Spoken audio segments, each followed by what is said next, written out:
Go back to the plantation, boy. Hey, how you doing? How you doing, boy? Don't come near me. Do what you gotta do. I want you to spray me. Boy. I want you to spray me. Boy. And nobody worry about you.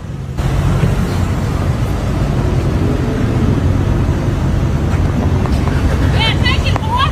Boy. Okay, so this happened somewhere in Georgia, looks like at a Sonic drive-thru. Now, I'm not sure what sparked this racist outburst. And just real quick, for some of y'all who may not understand why saying the word boy is racist, it is a derogatory word used by racist white people to demean and demoralize black men and rob them of their manhood and respect. So yes, her calling him boy over and over again is a racist term because he is black. And then she also said go to the plantation or go back to the plantation. That is obviously racist. I don't know what got into her to say these things to this person. I'm sorry guys, and I know some of y'all don't want to see it, don't want to say it, but I'm gonna say it. This administration has made people so bold in their racism. It is honestly pretty insane. There's also something I noticed on her license plate. It looks like that she has a Navy insignia on the license plate, which makes me sick because as some of y'all know, I was in the military. I was in the Navy. And this is not a good representation of the United States military. We need to spread more love, and if you agree with that, follow me and maybe we can show this racist lady how to share love together. Every now and then, a comment is made that does more than start an argument. It raises bigger questions about history, identity, and who gets to decide what it means to belong in America. In this case, a statement calling for black people to be deported immediately caught people's attention, for many. It wasn't just offensive, it ignored generations of American history, and the fact that black Americans have been part of building this country for centuries. As the conversation unfolded, it became less about one person's words and more about the facts, the history, and the responses that followed. Let's look at why this moment resonated with so many people.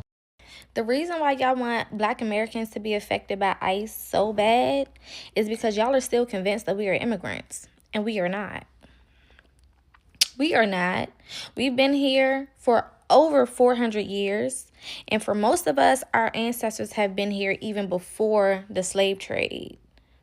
Most of us have American indigenous lineage that we can actually trace because a lot of our families were reclassified from Indian to Negro, and there's proof that we were reclassified.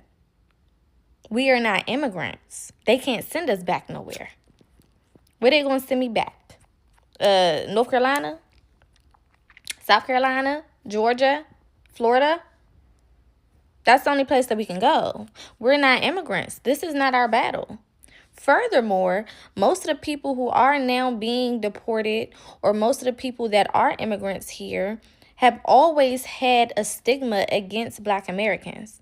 We're lazy, we're dirty, we're ghetto, we're loud, we're uneducated, we're this and we're that. But now that ICE is outside, we're supposed to be on the front lines of the same people who come here with these mentalities about us and don't even know us. I don't understand that. This is not our battle. This has nothing to do with us. And all the black Americans who want to go outside and put themselves on the front line and risk their lives, that's on them. But don't expect for the majority of us to be out there risking our lives for something that don't got nothing to do with us. Now, when it comes to immigration, me, myself, I don't mind immigration as long as it's legal. I worked in the immigration office for a period of time back in 2016.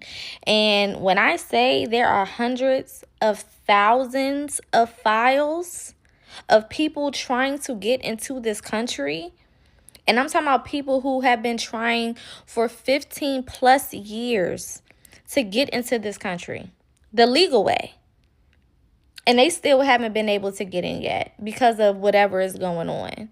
And yet, we're trying to be pressured to fight on a front line for people who jumped in front of all of those people, okay, and cross borders illegally.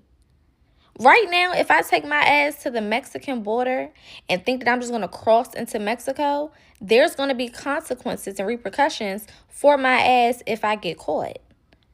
If I try to take myself to the Canadian border right now, there's going to be consequences and repercussions if I do that illegally.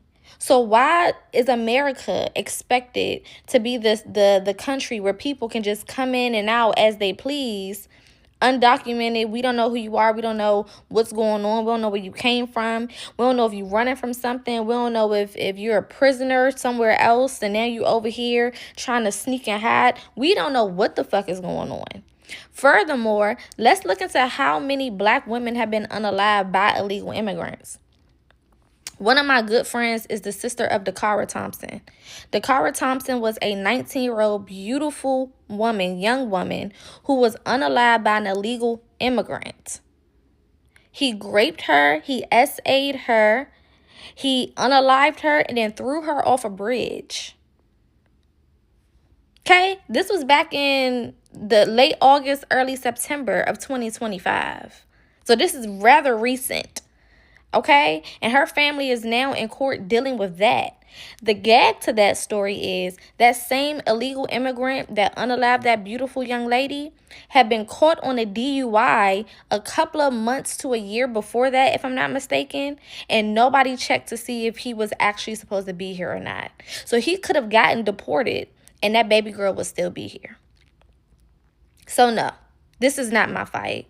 This is not our fight. We are not expected to be on the front lines for everybody, while everybody continuously disrespects us and undermines the things that we have going on. We have all of these people who are of Caribbean heritage and so on and so forth in politics that speak against reparations because they say it's not fair or it's going to put us in debt and all of this other shit. But then we're also supposed to go fight for you? Are y'all crazy? No. This don't got shit to do with me. My people have been here. I myself have my tribal ID because I did the work for my genealogy and traced it back and was able to prove that I'm indigenous American. And a lot of us have. So no. Couldn't take care of themselves and now they depended on you being here in the United States, right? Our parents don't sit up here and demand we pay any kind of school fee for any of our sisters or brothers. Our parents don't demand anything. They really don't. But your people demand that you got to pay for cousins. You got to pay for all these different people.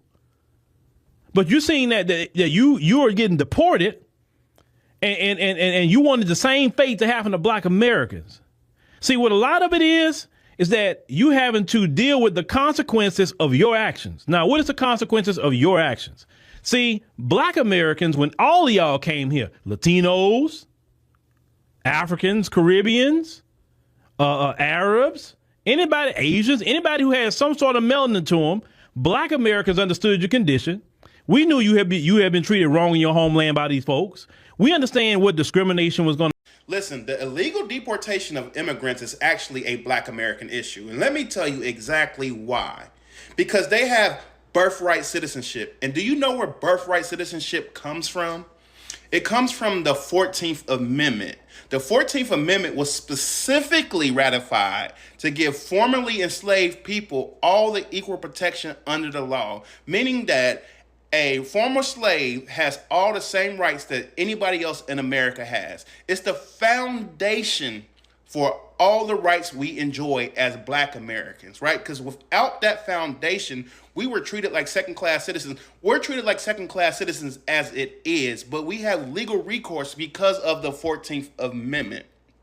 So if they are attacking that amendment, if they are ignoring what that amendment says, guess who they are coming for next? Guess who they are coming for next? I don't mean to be hyperbolic, but we are in a cultural civil war. And we don't have time to say that is their issue. No, it's our issue. In fact, it's everybody's issue. This has a specific impact on black Americans, again, because the 14th Amendment is the foundation for all the rights we enjoy as American citizens. But if they come for that, they can come for anything. We can't let this continue to happen. I don't care what color you are. I don't care what ethnicity you are. I don't care what your Republican or your political leaning is, I should say. This is your issue. Stand up for your rights. I love when immigrants come on underneath my comments and say, oh, you're next. First of all, you need to go learn your history. And that is why we don't like you.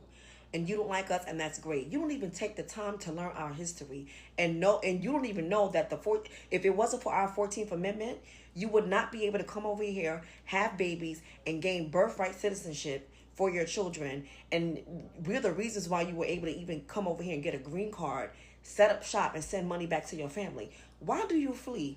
Why can't you build in your own country? And then you want to say, oh, we come to America for opportunities. Why do you leave your country to come over here and do that? Answer that. We are the strongest ethnic group in the U.S. that can't be touched. We're the only ones where if a news anchor says the N-word, they're getting canceled. They're getting fired. They're losing their income over a black person. You're mad. We can't be touched. You're upset. We can't be touched. The amendment has been enacted for us, not for you, baby. And when someone says Black Americans should be deported, many people see it as more than an insult. They see it as a statement that ignores history. Black Americans are not newcomers to this country. Their families have lived, worked, served in the military, built businesses, voted, paid taxes, and helped shape nearly every part of American society for generations. From the civil rights movement to science, education, sports, business, and public service, Black Americans have made lasting contributions to the nation. That's why comments questioning whether Black Americans belong often spark such strong reactions.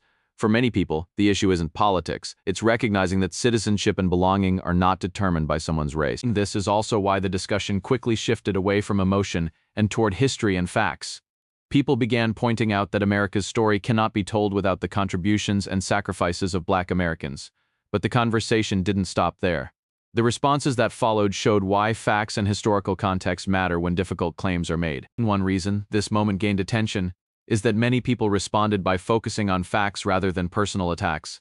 Instead of answering one controversial statement with another, they reminded others that America has always been a nation shaped by people from many different backgrounds. Black Americans are an integral part of that history and have long held the same rights and responsibilities as other citizens. Many also pointed out that disagreement is part of a democracy, but suggesting that an entire racial group should be removed from the country crosses into a very different kind of discussion, one that raises serious questions about equality and shared citizenship. Supporting the Black community doesn't require putting down anyone else. It means recognizing the historical record, acknowledging the contributions Black Americans have made, and affirming that every citizen deserves equal respect under the law. Moments like this remind us that words carry weight. They can divide people, but they can also encourage deeper conversations about history, fairness, and the values a country wants to uphold. In the end, the strongest response to a controversial claim is often not anger alone. It's facts, history, and a commitment to treating every American with equal dignity. What do you think? Share your perspective respectfully in the comments below.